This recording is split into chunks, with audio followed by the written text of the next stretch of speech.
Shalom Bapak Ibu Saudaraku, kita bersyukur Tuhan pertemukan kita di Kamis pagi ini.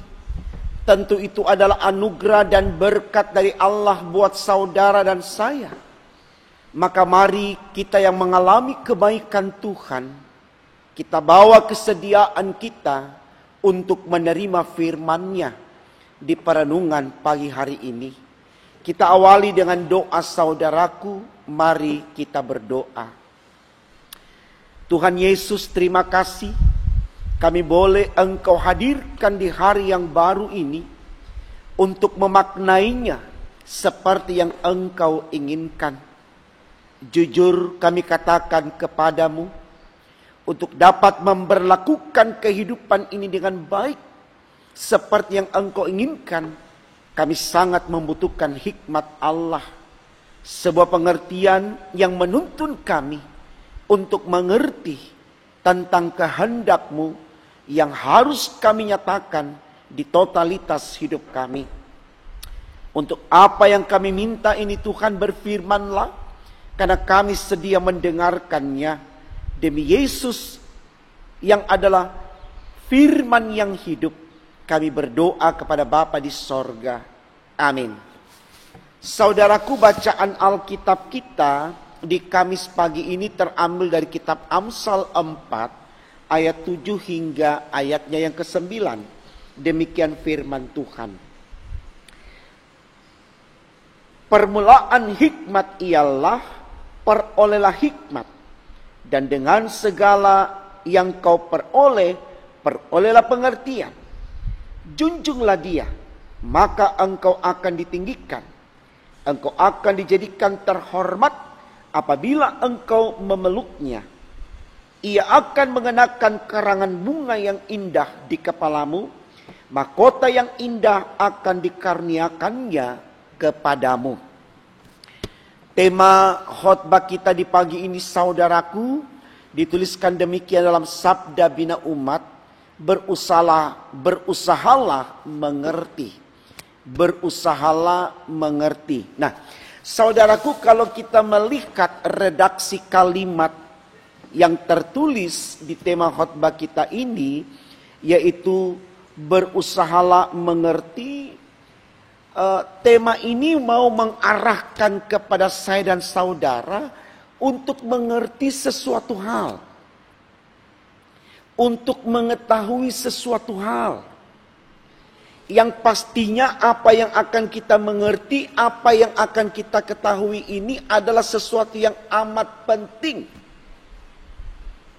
Malah bisa kita katakan itu sesuatu yang terpenting dari yang penting.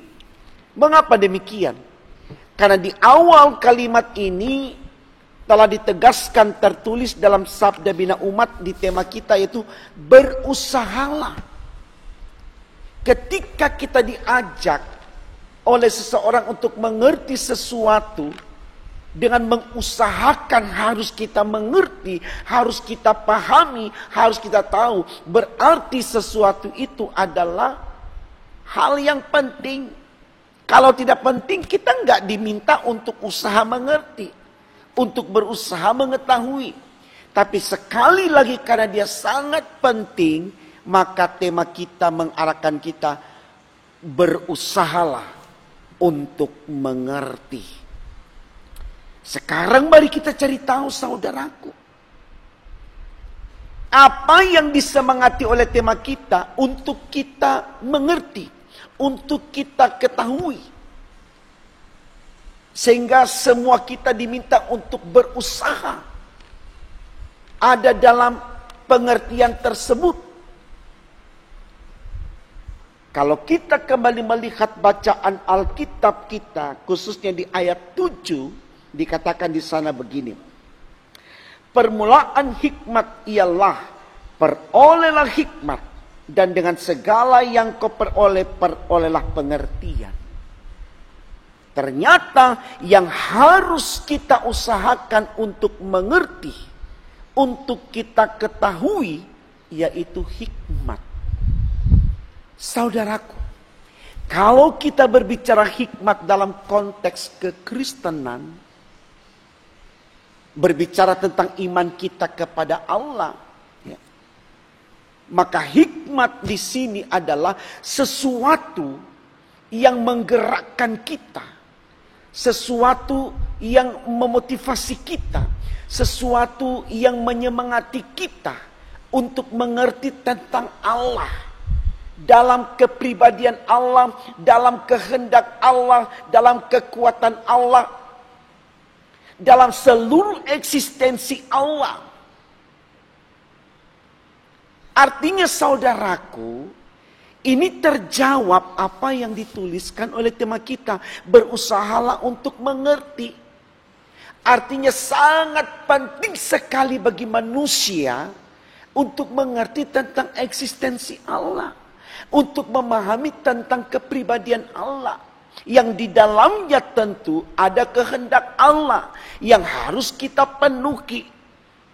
Karena kalau tidak, kita akan kehilangan perhatian Allah, kita akan kehilangan cinta Allah. Itu alasan kenapa tema kita betul-betul menggerakkan kita untuk berusaha. Ayo, pahamilah Allah, mengertilah tentang Allah. Karena pada kenyataannya Allah lah yang menentukan hidup kita. Tidak ada yang ada pada kita akan mampu menjawab kehidupan kita.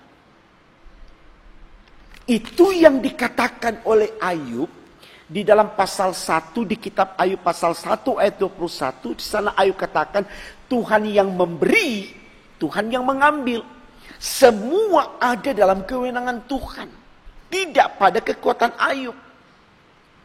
Pada waktu itu Ayub seorang yang sangat terkenal, seorang yang sangat kaya. Dia mampu melakukan apapun karena dia punya pekerja yang banyak. Dia punya harta yang banyak. Tapi ketika dia kehilangan semuanya, karena Ayub punya hikmat di dalam Kristus, di dalam Allah. Dia mengenal Allah, dia tahu Allah yang memberi, Allah yang mengambil, sehingga Ayub tidak memprotes Allah. Itu ada dalam kewenangan Allah. Makanya dia katakan, maaf, aku datang dengan telanjang, aku kembali juga dengan telanjang. Ini punya Tuhan. Kenapa Ayub berlaku demikian? Karena dia mengerti tentang Allah. Dia mengenal Allah, dia tahu Allah. Karena dia punya hikmat, yaitu pengertian, yaitu iman kepada Allah. Saya pikir ini baik saudaraku. Apalagi di masa-masa COVID-19 ini. Tidak sedikit orang yang menjudge Allah, menghujat Allah, lari dari Allah. Dia pikir kalau dia kuat berlari, dia mampu untuk mengais rezeki sebanyak-banyaknya. Tidak saudaraku, hanya Allah yang menentukan hidup kita. Makanya tema khotbah kita katakan, berusahalah mengerti, berusahalah tahu tentang Allah, mengerti tentang Allah. Supaya di sana betul-betul kita jadikan Allah itu kiblat hidup kita. Tempat di mana kita menyembah, tempat di mana kita meletakkan pengharapan kita. Firman Tuhan sudah katakan saudaraku dalam Injil Matius pasal 6 ayat 33, di situ disebutkan, carilah dahulu kerajaan Allah dan kebenarannya, maka semuanya akan ditambahkan bagimu. Soal kerajaan Allah adalah pengakuan kita tentang Allah. Dan ketika kita mengaku keberadaan Allah, otomatis kita akan menyembah Allah. Dan kalau Allah kita sembah dalam hidup ini, dikatakan di Matius 6 ayat 33, semua akan ditambahkan. Bukan dikurangi, bukan dicuri, bukan dipotong-potong lalu dibagi-bagikan, tapi ditambahkan. Saya pikir ini baik saudaraku. Supaya kita mulai berusaha untuk memiliki hikmat di dalam Tuhan. Sebagai sarana mengerti tentang Allah secara utuh dalam hidup kita. Dan kalau kita miliki hikmat di dalam Tuhan, kita lihat ayat 8 dan 9 dikatakan begini. junjunglah dia, maka engkau akan ditinggikannya. Ya. Kita tidak direndahkan di hadapan Tuhan. Walaupun manusia merendahkan kita, melecehkan kita dan seterusnya, tapi di hadapan Tuhan kita akan ditinggikan, saudaraku. Saya pikir kita akan sepakat kalau kita katakan lebih baik penilaian Tuhan atas kita daripada penilaian orang atas kita. Karena kalau penilaian orang itu relatif, mungkin ada maunya sehingga kita dipuji. Di balik sanjungannya ada semangat yang tersimpan penuh dengan kemunafikan. Tapi kalau Allah yang memuji kita, saudaraku, itu sifatnya tulus, jujur, ikhlas. Tidak ada embel-embelnya, tidak. Seperti itulah adanya. Ya, di situ dikatakan kita akan ditinggikannya. Engkau akan dijadikan terhormat apabila engkau memeluknya. Jadi kalau kita punya hikmat, kita terhormat di mata Tuhan. Wow, saya pikir ini sesuatu yang luar biasa. Walaupun kita miskin di dunia ini, ya, kita tidak punya sesuatu di dunia ini. Orang rendahkan kita di dunia ini, tapi di mata Tuhan kita terhormat. Kejar itu, cari itu. Makanya tema khotbah kita katakan berusahalah. Artinya kita harus semangati diri kita terus untuk memiliki hikmat, pengertian tentang Allah dalam konteks keimanan kekristenan kita. Ayat 9 dia katakan begini, ia akan mengenakan karangan bunga yang indah di kepalamu. Kita menjadi orang yang terhormat. Mahkota yang indah akan dikaruniakannya kepadamu. Kita akan diangkat dalam kemuliaan Tuhan, menempati kehidupan yang kekal, yaitu sorga. Mari saudaraku,